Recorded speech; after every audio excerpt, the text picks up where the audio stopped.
मित्रों, सर्वज्ञ भगवान कृष्ण जानते थे कि अर्जुन के मन में यह प्रश्न आएगा कि यदि आपकी विभूतियां ऐसी हैं, तो अधिकांश मनुष्य यह क्यों भूल जाते हैं कि आप ही इस संपूर्ण सृष्टि के सर्वोच्च रचयिता और नियंत्रक हैं। श्री कृष्ण कहते हैं कि मनुष्य माया के 3 गुणों से भ्रमित है, जो अज्ञान, वासना और अच्छाई हैं।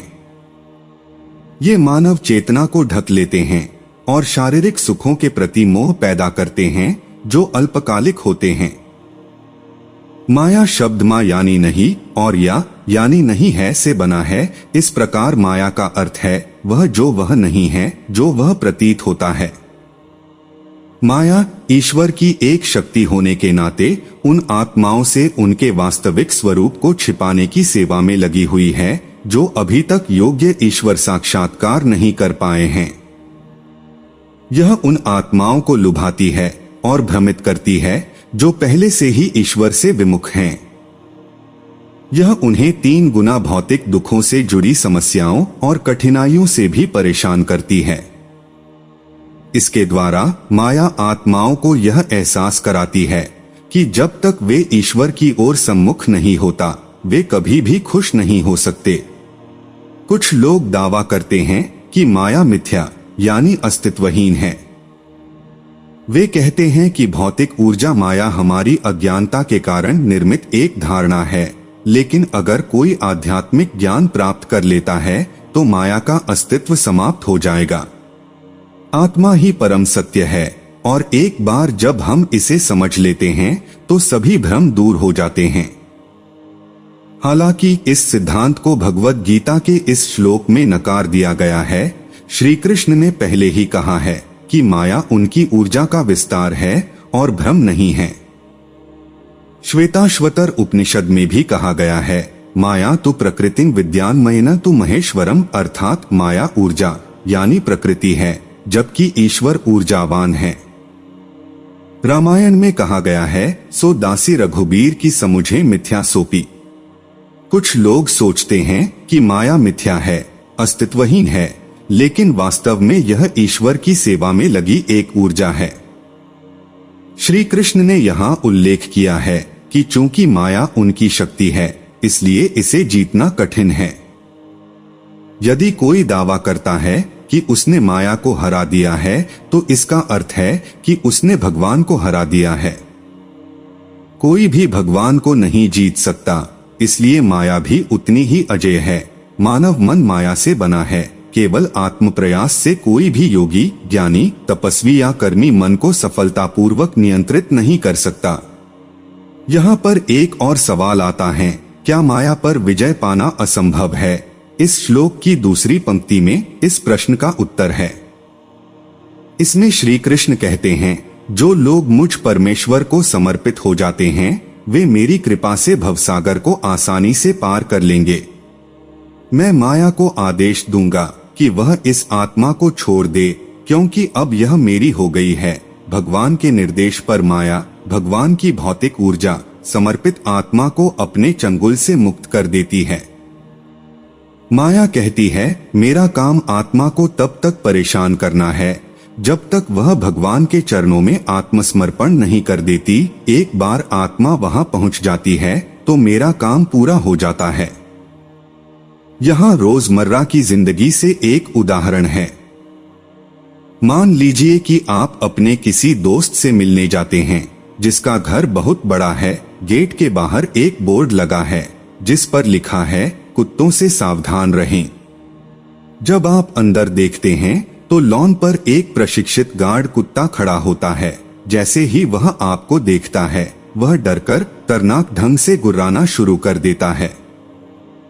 आप पीछे के गेट से जाने का फैसला करते हैं, लेकिन इससे पहले कि आप घर के पीछे पहुंचें, वह वहां आपका इंतजार कर रहा होता है और बहुत तेजी से गुर्राता है, मानो कह रहा हो, तुमने इस घर में कदम रखने की हिम्मत की। आपके पास कोई विकल्प नहीं होता और आप अपने दोस्त का नाम जोर से पुकारते हैं। सारा शोर सुनकर आपका दोस्त आता है और आपको गेट पर अपने कुत्ते से परेशान पाता है। वह कुत्ते से सख्ती से कहता है, नहीं टॉमी, वह दोस्त है, हमें उसे अंदर आने देना चाहिए। आओ और यहाँ बैठो। अपने मालिक की आज्ञा सुनकर कुत्ता चुपचाप उसके पास जाकर बैठ जाता है। अब आप गेट खोल सकते हैं और बिना किसी डर के अंदर जा सकते हैं। इसी तरह हम भी माया नामक भौतिक शक्ति के चंगुल में फंसे हुए हैं। यद्यपि यह भगवान के अधीन है, फिर भी यह हमें परेशान करती रहती है ताकि हम भगवान की ओर बढ़ते रहें।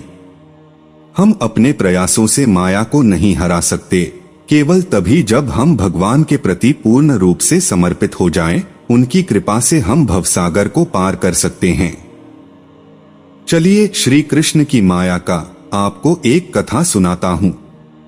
सुदामा ने एक बार श्री कृष्ण से पूछा, कान्हा मैं आपकी माया के दर्शन करना चाहता हूँ, कैसी माया होती है?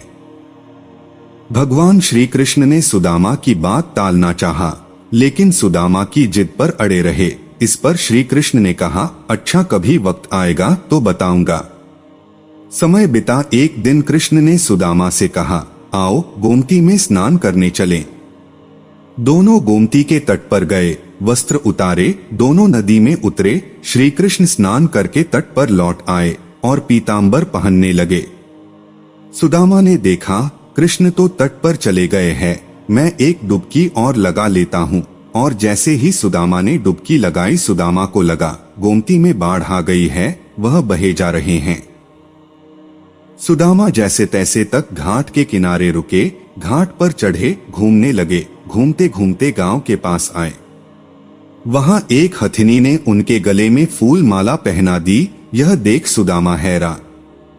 लोग इकट्ठे हो गए। लोगों ने कहा, हमारे देश के राजा की मृत्यु हो गई है। हमारा नियम है, राजा की मृत्यु के बाद हथिनी जिस भी व्यक्ति के गले में माला पहना दे, वही हमारा राजा होता है।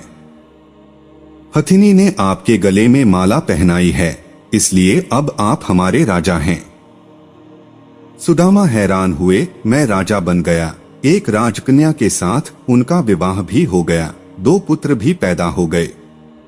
एक दिन सुदामा की पत्नी बीमार पड़ गई और आखिर में मर गई। सुदामा दुख से रोने लगे। वह अपने पत्नी को बहुत चाहता था। लोग इकट्ठे हो गए। उन्होंने सुदामा को कहा, आप रोए नहीं, आप हमारे राजा हैं, लेकिन रानी जहाँ गई है वहीं आपको भी जाना है। यह मायापुरी का नियम है। आपकी पत्नी को चिता में अग्नि दी जाएगी, आपको भी अपनी पत्नी की चिता में प्रवेश करना होगा। आपको भी अपनी पत्नी के साथ जाना होगा। यह सुनकर तो सुदामा की सांस रुक गई, हाथ पांव फूल गए। अब मुझे भी मरना होगा। मेरी पत्नी की मौत हुई है, मेरी तो नहीं। भला मैं क्यों मरूं? यह कैसा नियम है? सुदामा अपनी पत्नी की मृत्यु को भूल गए। उसका रोना भी बंद हो गया। अब वह स्वयं की चिंता में डूब गए। उन्होंने कहा, भाई मैं तो मायापुरी का वासी नहीं हूँ, मुझ पर आपकी नगरी का कानून लागू नहीं होता, मुझे क्यों जलना होगा? लोग नहीं माने। लोग कहने लगे, अपनी पत्नी के साथ आपको भी चिता में जलना होगा, मरना होगा, यह यहाँ का नियम है। आखिर में सुदामा ने कहा, अच्छा भाई, चिता में जलने से पहले मुझे स्नान तो कर लेने दो। पहले तो लोग माने नहीं, फिर बात मान उन्होंने हथियार बंद लोगों की ड्यूटी लगा दी। रह रह कर सुदामा रो उठते। सुदामा इतना डर गए कि उनके हाथ पे कांपने लगे। वह नदी में उतरे, डुबकी लगाई और फिर जैसे ही बाहर निकले, उन्होंने देखा मायानगरी कहीं भी नहीं। किनारे पर तो कृष्ण अभी अपना पीतांबर ही पहन रहे थे और वह एक दुनिया घूम आए हैं, मौत के मुंह से बचकर निकले हैं। सुदामा नदी से बाहर आए और सुदामा रोए जा रहे थे। रोना सुनकर श्री कृष्ण हैरान हुए। सब कुछ जानते थे फिर भी अनजान बनते हुए पूछा, सुदामा तुम क्यों रो रहे हो? सुदामा ने पूछा, कृष्ण मैंने जो देखा है वह सच था या यह जो मैं देख रहा हूँ यह सच है?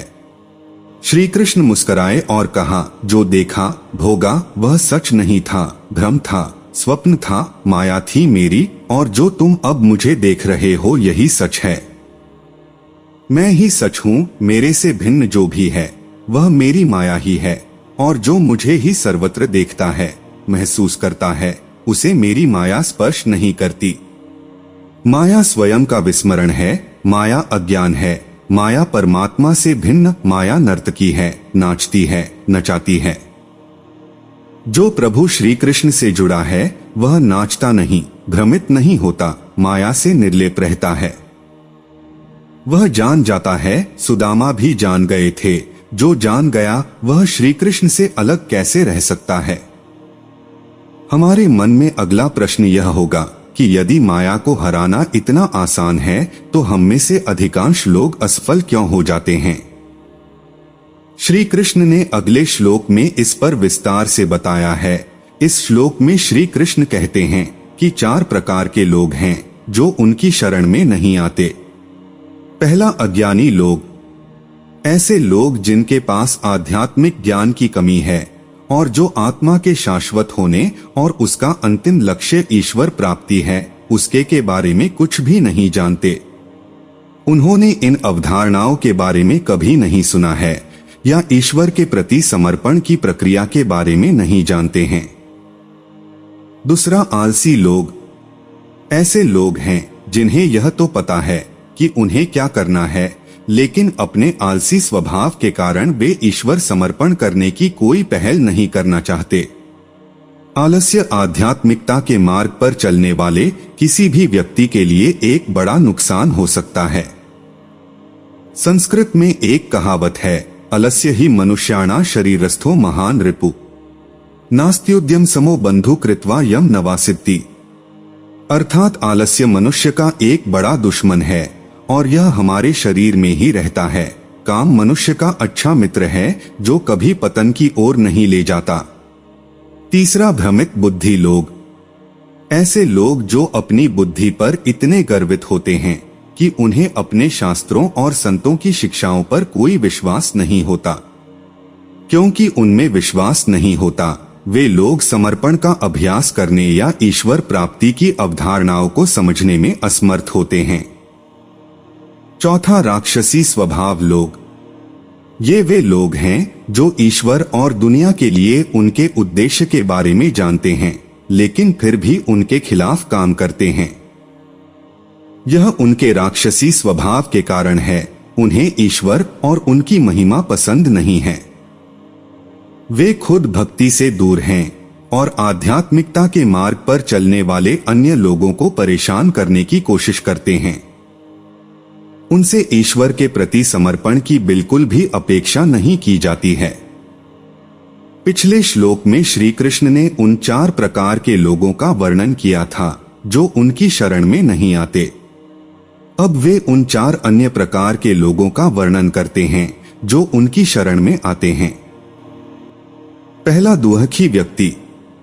जो लोग पाते हैं कि उनके सांसारिक दुखों का घड़ा भर गया है और वे उनसे निपटने में असमर्थ हैं, वे यह निष्कर्ष निकालते हैं कि संसार के पीछे भागना व्यर्थ है।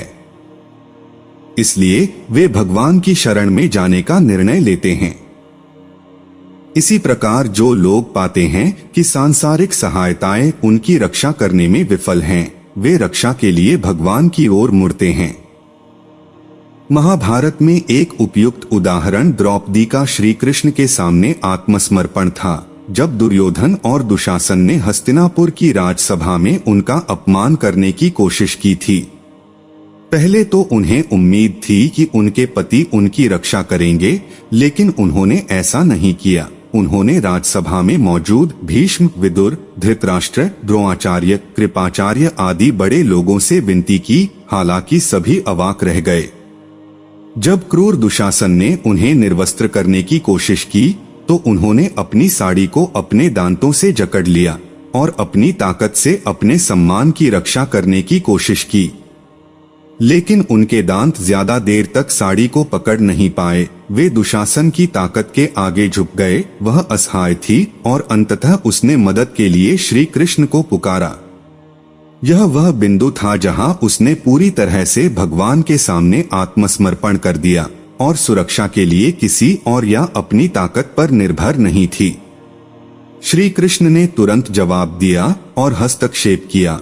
अब दुशासन जितना भी खींचता, द्रौपदी की साड़ी बढ़ती जाती और बहुत जल्द ही दरबार के बीच में कपड़ों का एक बड़ा ढेर लग गया। दुशासन द्रौपदी को निर्वस्त्र करने में असमर्थ था, थककर उसने हार मान ली। भगवान की सुरक्षा की शक्ति ऐसी थी, लेकिन यह तभी आई जब द्रौपदी ने पूरी तरह से आत्मसमर्पण कर दिया। दूसरा ज्ञान चाहने वाले और तीसरा सांसारिक संपत्ति के चाहने वाले तथा चौथा मोक्ष चाहने वाले।